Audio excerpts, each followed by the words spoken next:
கர்த்தரும் இரட்சகருமாகிய இயேசு கிறிஸ்துவின் இனிதான நாமத்தினாலே உங்கள் ஒவ்வொருவரையும் வாழ்த்தி இந்த புதிய நாளிலும் தேவனுடைய ஜீவனுள்ள வார்த்தையின் மூலமாய் உங்களை சந்திப்பதிலே நான் கர்த்தருக்குள் மகிழ்ச்சி அடைகின்றேன். எரேமியா 39:18. உன்னை நிச்சயமாகவே விடுவிப்பேன், நீ பட்டயத்துக்கு இரையாவதில்லை. நீ என்னை நம்பினபடியால் உன் பிராணன் உனக்கு கிடைத்த கொள்ளைப் பொருளாய் போல் இருக்கும் என்று கர்த்தர் சொல்லுகிறார் என்றார். ஜெர்மையா 39:18. For I will surely deliver you, and you shall not fall by the sword, but your life shall be as a prize to you, because you have put your trust in me, says the Lord. ஆமென். கர்த்தருடைய நாமம் மகிமைப்படுவதாக. ஆண்டவராகிய கர்த்தர் எரேமியாவுக்கு கொடுத்த அந்த வார்த்தை இந்த நாளிலே நமக்கும் அவர் கொடுக்கின்றார். உங்களையும் என்னையும் அவர் விடுவிக்கிற தேவனாய் இருக்கின்றார். நாம் பட்டயத்துக்கு இரையாவதில்லை. காரணம், நாம் தேவனுடைய வார்த்தையை நம்பியிருக்கின்றோம், அவருடைய வல்லமையை நம்பியிருக்கின்றோம். தேவனுடைய வார்த்தையை நாம் நம்பியிருக்கிறபடியினாலே உங்களுக்கும் எனக்கும் ஒரு தீமையும் வராது என்று கர்த்தர் சொல்லுகிறார்.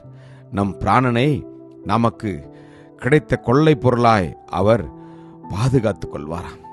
ஆமென். நம்முடைய பிராணனை அவர் அழிவிலிருந்து மீட்டுக் கொள்வாராம். உங்களையும் என்னையும் அவர் அற்புதமாய் பாதுகாக்கிற தேவனாய் இருக்கின்றார். எப்பேற்பட்ட சூழ்நிலைகள் நம்மை சூழ்ந்து வந்தாலும் தேவனுடைய கரம் உங்கள் மேலும் என் மேலும் இருக்கின்றபடியினாலே ஒரு தீங்கும் நமக்கு நேரிடாது, பொல்லாப்பு நம்மை அணுகாது.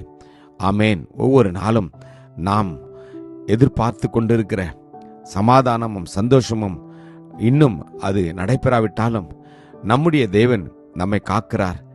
அவர் உறங்குவதும் இல்லை, தூங்குவதும் இல்லை என்று வேதம் சொல்கிறது. எனவே நாம் எதை குறித்தும் பயப்படாதபடி கர்த்தர் நம்மோடு கூட இருக்கிறார். நிச்சயமாய் இந்த சூழ்நிலையில் அவர் மாற்றுவார்.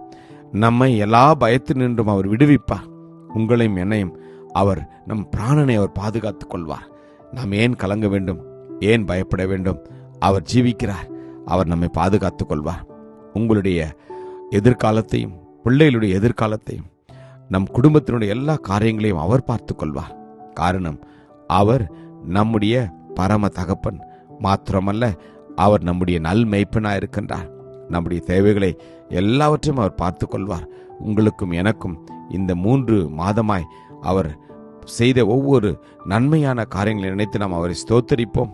ஆம், கடந்த 14 நாட்களாய் உங்களுடைய வாழ்க்கையிலும் என்னுடைய வாழ்க்கையிலும் அவர் ஜீவனை கொடுத்து நம்மை எல்லா விதமான பொல்லாப்புக்கும் ஆபத்திற்கும் பயத்திற்கும் நீங்களாக்கி ரட்சித்து மீட்டு வழிநடத்தி பாதுகாத்து வருகின்ற தேவன் இனிமேலும் அப்படியே செய்வார். அவரை நோக்கி பார்த்து ஸ்தோத்தரிப்போமா? கிருபையும் இரக்கமும் நிறைந்த நல்ல தகப்பனே, எங்களை ஆண்டவரே நீ விடுவிக்கிறபடினாலும் ஸ்தோத்தரிக்கிறோம். நாங்கள் ஒருவரும் அப்பா பட்டயத்துக்கு இரையாவதில்லை. ஆண்டவரே தகப்பனே, நாங்கள் உண்மையே நம்பி இருக்கிறோம் அப்பா. எங்களுடைய பிராணனை நீர் அழிவுக்கு உழைக்கி மீட்டு ரட்சித்து பாதுகாத்து வருவதற்காக உமக்கு நன்றி. இந்த புதிய நாளிலும் ஒவ்வொருவருக்கும் அப்பா இந்த வார்த்தை பலனையும் நம்பிக்கையும் ஆண்டவரே கர்த்தாவே சுகத்தையும் கொடுப்பதற்காக உமக்கு நன்றி தகப்பனே. உம்மை ஸ்தோத்தரிக்கிறோம், துதிக்கிறோம். எல்லாவற்றைகளுக்காக மரித்து உயிர்த்து இந்த மீட்பர் இயேசு மூலம் ஜெபிக்கிறோம் ஜீவனுள்ள நல்ல தகப்பனே. ஆமென். God bless you. Jesus loves you. Amen.